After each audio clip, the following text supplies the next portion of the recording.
कोई ना, ये जीवन के हिस्सा।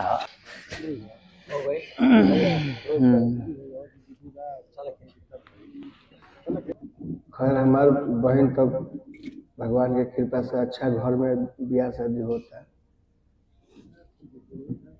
लेकिन हम दुनिया के बहन के कहते हैं ऐसा बहन होली कि ब्याह शादी के बाद उनका तकलीफ उनको पीछा ना छोड़े। ऐसा एगो लड़की के ब्याह भइल बा, ब्याह भइला के बाद वहाँ के लोग बहुत ओकरा के सतावता, ओकरा टाइम नहीं मिलत। हम अगल बगल बराबर लोग रहता, कुछ कहे नहीं के पावत, घर परिवार के फोन आता। एक दिन अकेला बिया केहू नहीं के हो जाए, अब फोन बाबूजी पहले बार हाल चाल जाने खातिर, तो बेटी कहती है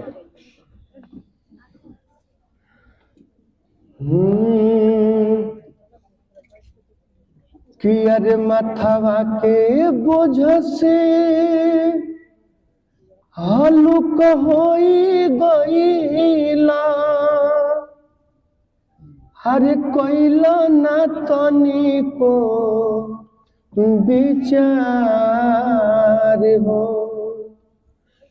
हर कौन कारण बे गईया पापा बनल कसैया दुआर हो, हरे कौन कारण बे गईया पापा बनल कसैया दुआर हो, हरे मटिया के तेल ले के दौड़ेली सासू, हरे कहली की देह बेजार हो, हरे कौन कारण बे हेटी गईया पापा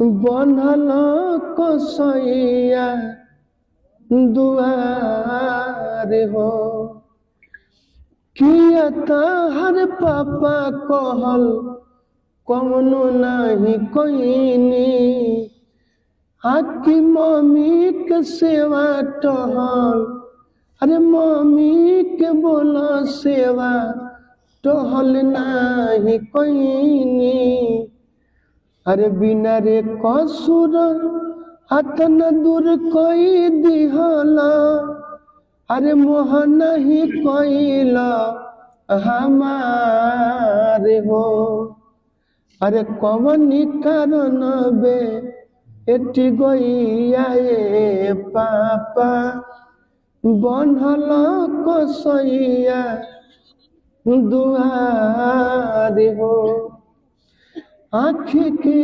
पुतरिया के आँख से निकाल के,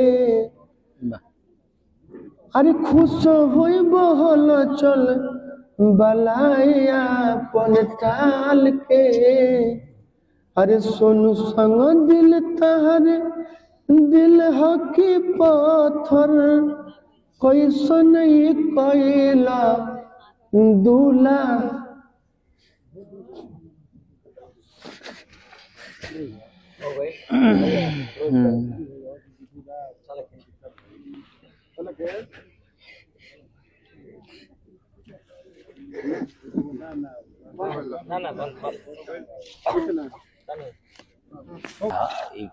घबराए के मैं बातें नहीं करूँ, हिस्सा रोना भी मन हल्का होता है, रोने का सौभाग्य होता है, इसको खराब मत मानिए, रोने का सौभाग्य है तो जीवन का ये सब चक्र है। ये एहसास सबके मन में ये माहौल देख के एहसास हुई कि ऐसा रिश्ता दुनिया में, रिश्तों की क्या अहमियत होती है भाई बहन की। ये तो माहौल अच्छा ज्यादा तय कर दोषी हम नहीं बात के बाकी मम्मी के एकदम लाट चिन्हा सी होता है।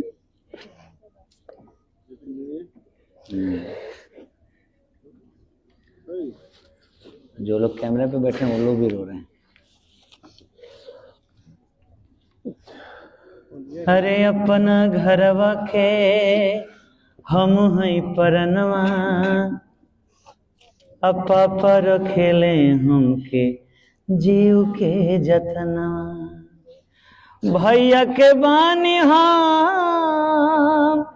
अरे लहुरी बहिनिया, भैया के बानी हम अरे लहुरी बहिनिया, अरे हम के अपना दुलारी हो।